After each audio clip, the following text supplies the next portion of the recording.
Hello, I'm Dr. Scott Wadier. And I'm Tommy Welling, and you're listening to the Fasting for Life podcast.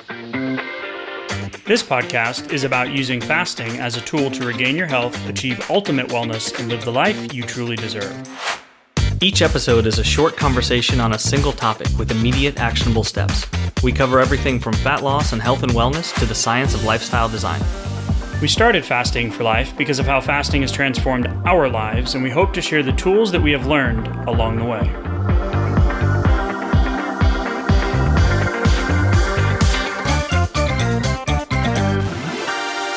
Hey everyone, welcome to the Fasting for Life podcast. My name is Dr. Scott Wadier. I am here, as always, with my good friend and colleague, Tommy Welling.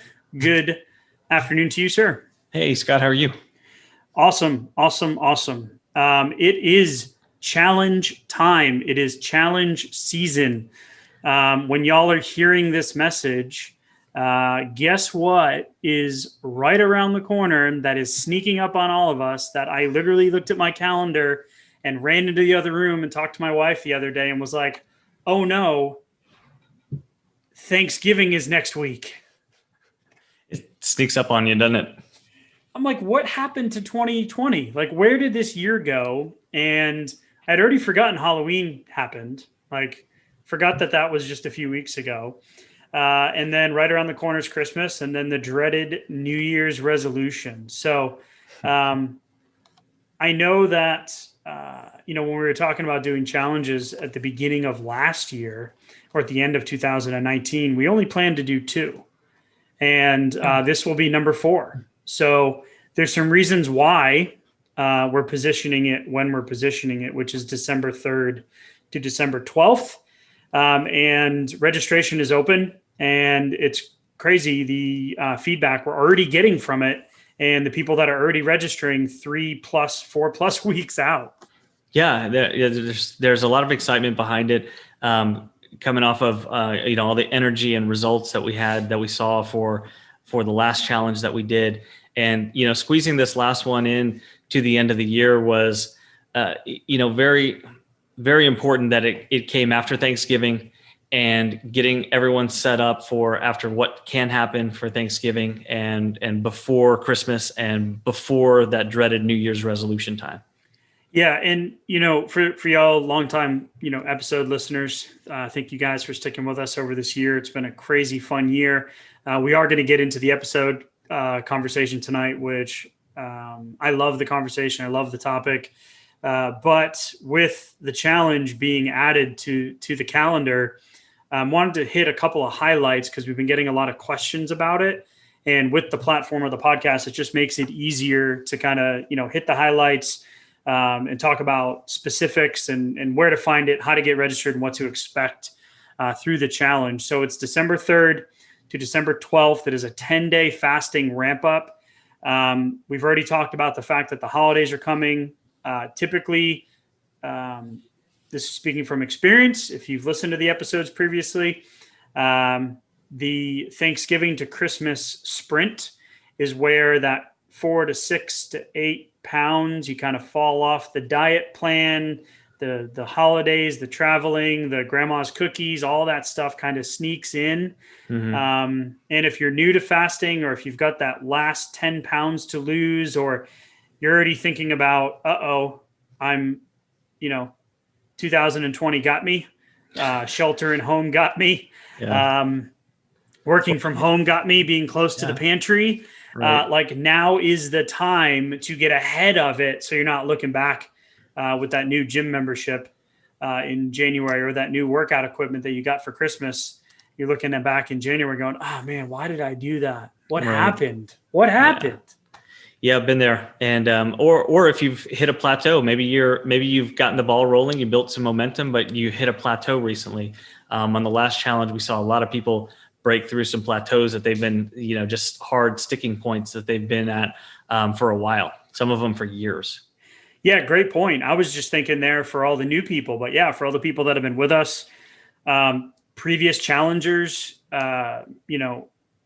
you guys who've been writing in and sending us messages saying, yeah, I've lost this much weight. I've reversed my disease process. I've come off my medications, off all my pain meds, all of these great things that we get through the emails and the messages and the Facebook page and all that.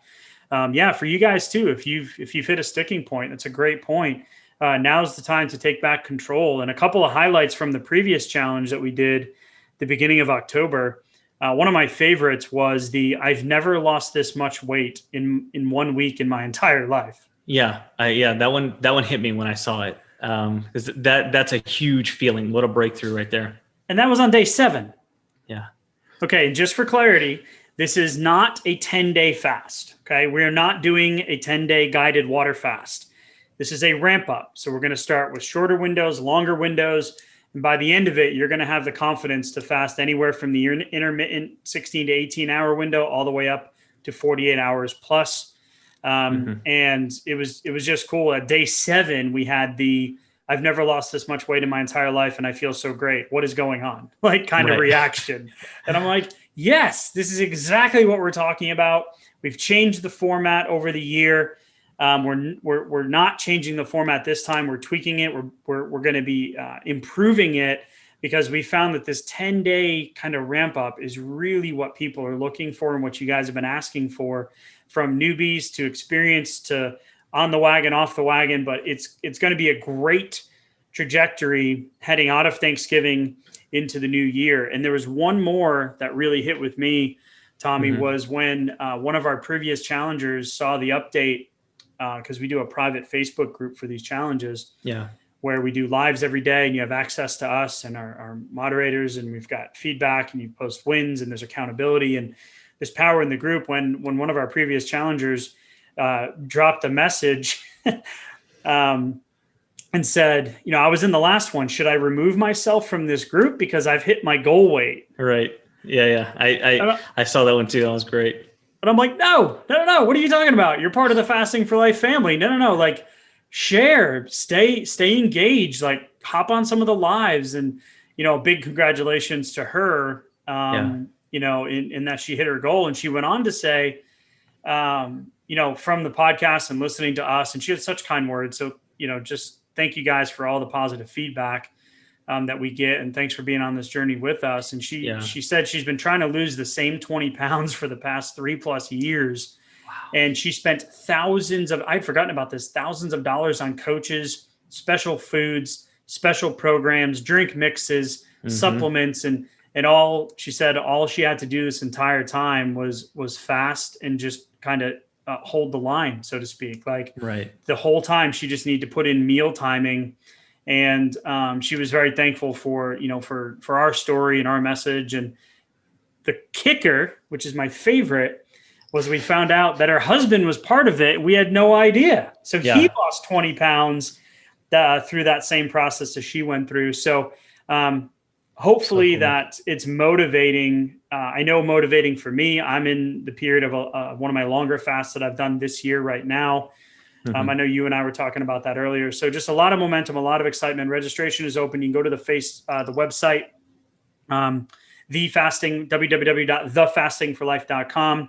There's a banner up top that you can click, get registered. And it's just going to be amazing because, it's the right time, I believe, right in between Thanksgiving and Christmas, just to set yourself up for success. Yeah, I think it's a perfect time. And we love this interval and what happened last time, just because it seemed to get even like the beginners up to speed through the ramp up, get them confident, hitting the wins quickly, but then also getting the momentum to just keep going and just power through that 10 days and keep going. And they knew exactly where they were going to go beyond that to keep hitting their goals. And then even the intermediates and the more advanced fasters, just gaining confidence with the different intervals and breaking through plateaus and then having a plan going forward. Yeah, I'm going to tease one thing here is there's a new hour by hour breakdown of what's happening physiologically in your body, non-weight loss related benefits of fasting. Just spoke on this a couple nights ago in a private Facebook group. And this is a new resource that we're going to be bringing to the table. And I am super excited about it because it's going to give you the more foundation than you could ever imagine to stand on when it comes to fasting. And I know there's probably a bunch of listeners that came to this episode going, are they going to talk the entire time today about just the challenge coming up on December 3rd? The answer is no. Tommy, I'm excited for the challenge, but let's get into tonight's episode. We're going to do a little question and answer from you guys, the listeners. So we're going to go over a couple of conversations that we think are really impactful and important, things that you guys are probably thinking about. And the starting point might not be where you're like, wait a minute, this doesn't really apply to me. We're going to talk about shift work, but there's some really cool concepts and constructs that you can use and everybody can apply to their day-to-day life. And then we're going to talk about a little bit of motivation off of that going into the weekend, and the underlying thread for both situations is going to be the same. So I thought it was cool how these two kind of blended together. So a shout out to Randy. Thank you for sending us the email and the conversation. Keep doing the work. You are doing great. And then a shout out to Cassandra as well for the Facebook comments and the messages and for looking for motivation and insights into the weekend. So, Tommy, let's rock and roll. Yeah, absolutely. I love when we get into these conversations because they came directly from someone's experience. We get an insight into, a very particular struggle point that we know may not apply to everyone every single day. But if you have the tool to deal with this struggle point, that's going to help you at some point along the way, keep you on track, keep you going, and keep seeing those wins that just, builds more and more momentum. So it's cool. Yeah, the sleep, the night work, the shift work, the messed up sleep schedule. I mean, we're talking to truck drivers, food prep. I had some of this back in my history with being in the restaurant business, getting home at 3-4 in the morning, bar closes at 2, you're awake, you eat, then you go to bed, and then you get up and go back in and do it the next night. Third shift, hairdressers, a lot of healthcare workers doing shifts in the ER. We talked to a lot of nurses, a lot of physicians, a lot of people in the hospitals doing like crazy schedules, wondering how to integrate fasting into that too. Yep. Police officers, firefighters, first responders, all that kind of stuff. So even sales and retail around the holidays, right? Like you're in there. My dad did shift work on Saturdays. Like he would go to bed, at 5 or 3 or 4, sometimes 5 on Saturday afternoon, get up at 9 and then go in all night and then get home at 9 in the morning. And I'm like, whew. Oh, wow. Yeah. So to all of you guys that are doing it. Kudos. Cause it's, and love, much love and appreciation for your hard work and dedication, because you got to do what you got to do. Right. So, right. I do not, miss the days of that, because it does take a toll. And the question from Randy that came in was really about oversleeping when he had the opportunity. Right. And also the food consumption, like how do you fit fasting into this type of schedule, and is it even beneficial? Yeah, and kind of how to make the biggest impact, so to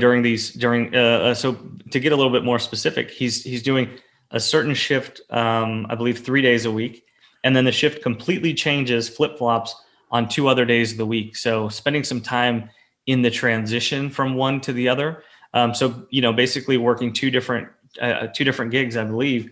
And then when he does sleep, tends to oversleep. And, we'll get into the reasons why there as well. But, some of that shift work is lending towards a 1 meal a day, but he'd like to do some alternate day fasting, which we've discussed some in the past. And then just how to get the maximum impact and just kind of trying to optimize and trying to kind of minimize the hurdles and give back and weight regain during those struggle points. Yeah, and the first thing is really the underlying thread or theme is going to be consistency.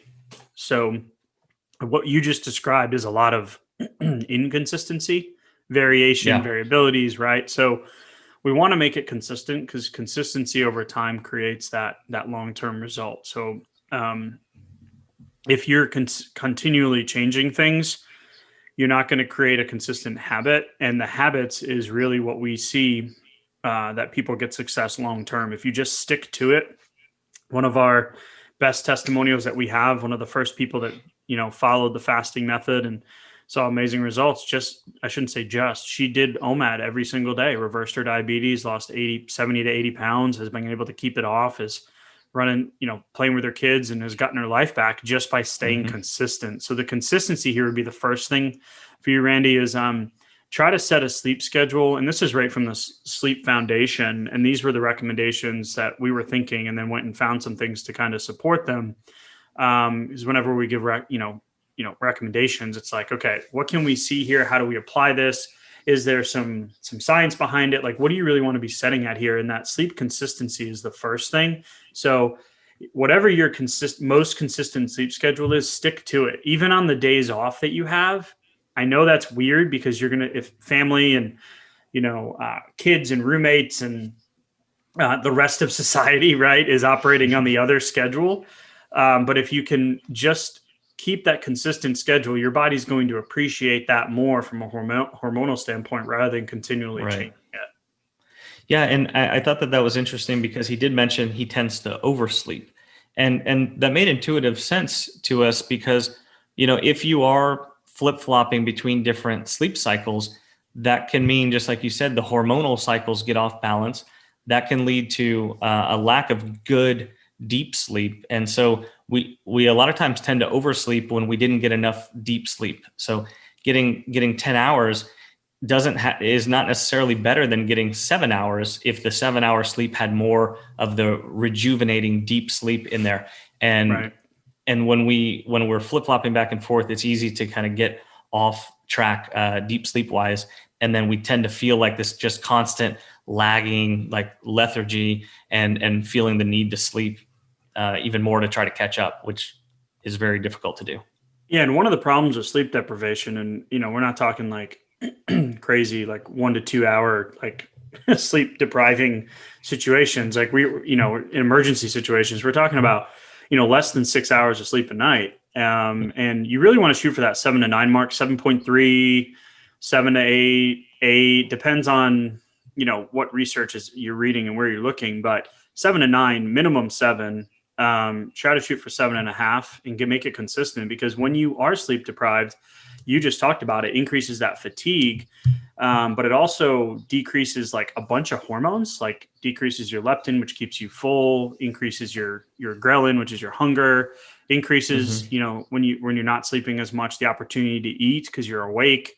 Your thermoregulation goes down, which means you're not burning as much. Your cortisol goes up, which is a stress hormone, which increases your appetite, which decreases your metabolic flexibility, increases your insulin, increases insulin in the bloodstream, which causes your body to store fat, decreases your gluten. So all of these things happen from a lack of sleep. So the more consistent you can make that piece, all the other things will kind of fall into place. So that would be our first recommendation for a starting point. Absolutely. Add to that, lower testosterone, lower growth hormone too.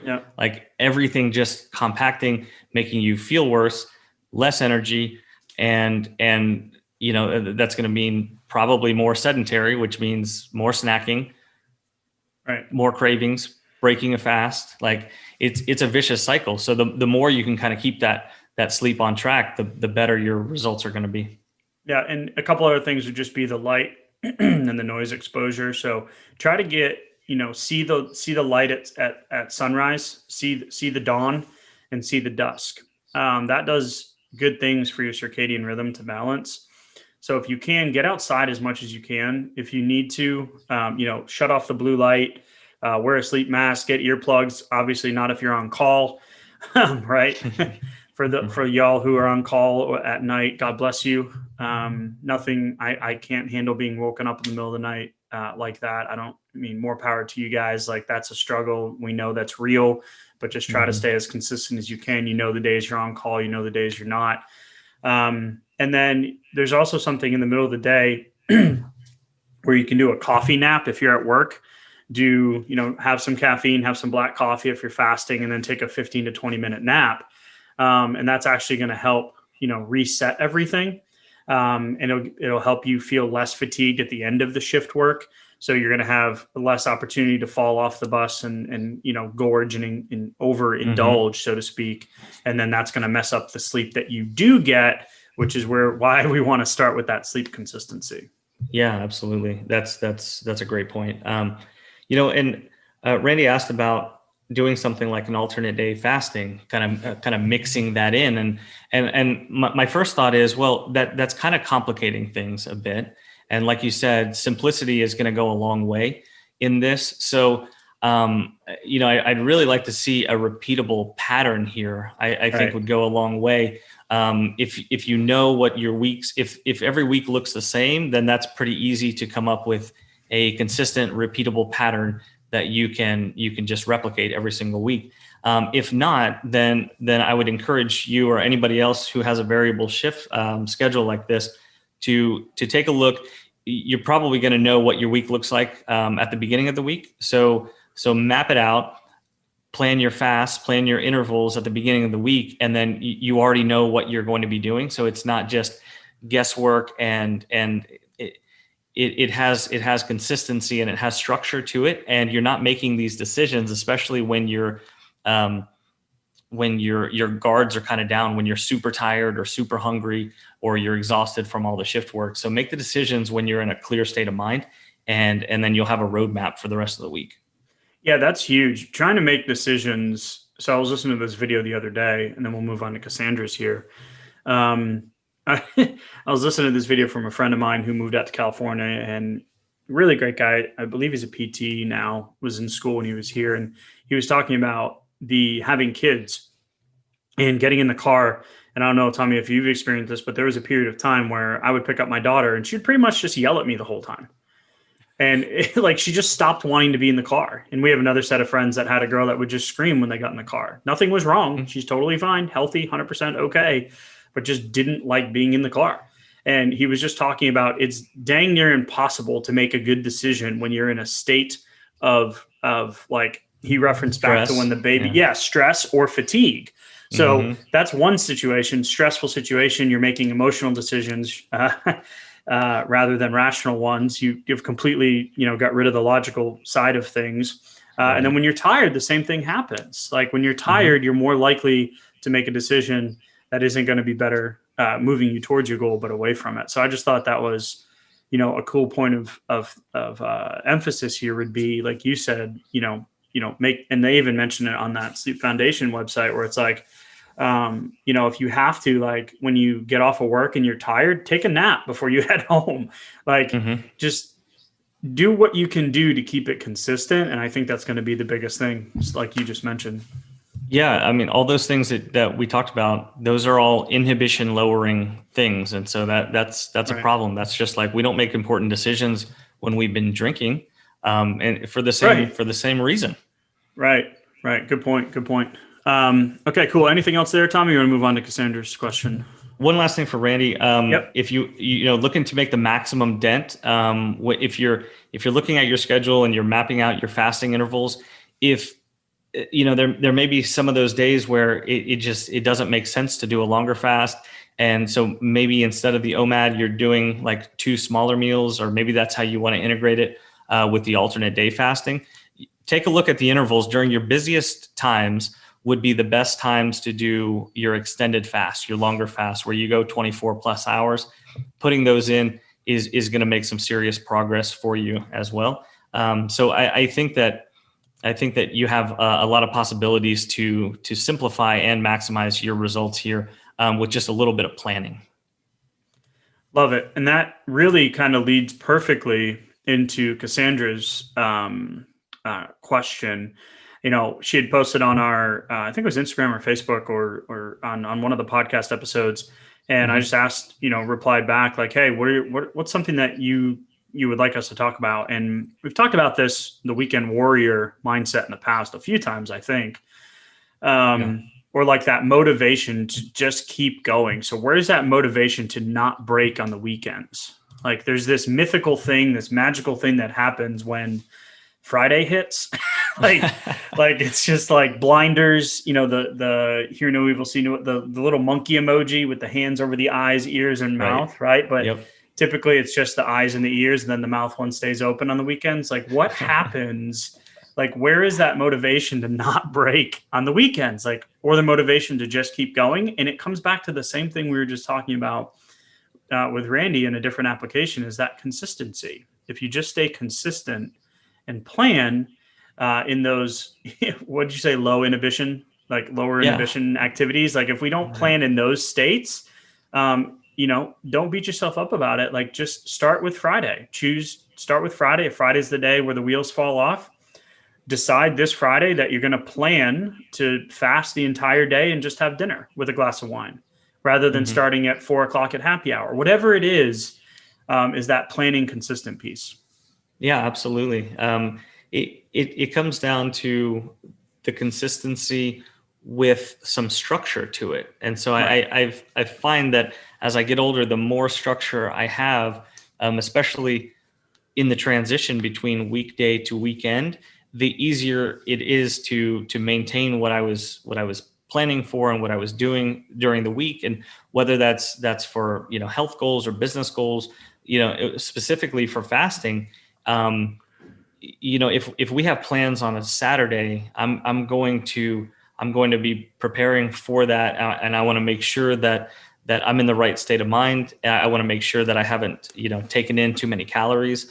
So if we have plans for Saturday, I'm definitely not going to eat a whole lot on a Friday, and I'm going to be prepared for that. The same way, if we're going to go on a trip, there are ways to kind of get in the right frame of mind and limit my caloric intake as well. So like you said, not getting started on the happy hour, or if the wheels typically fall off kind of all weekend, well, maybe switching to just a shorter eating window during the days, or consistently doing one meal a day, Friday, Saturday, and Sunday, or maybe a 2-hour eating window would help put some boundaries, put some structure to it, and still give you the chance to be social, enjoy the time, without regretting it come Monday morning, and then you feel like you're trying to make it all back.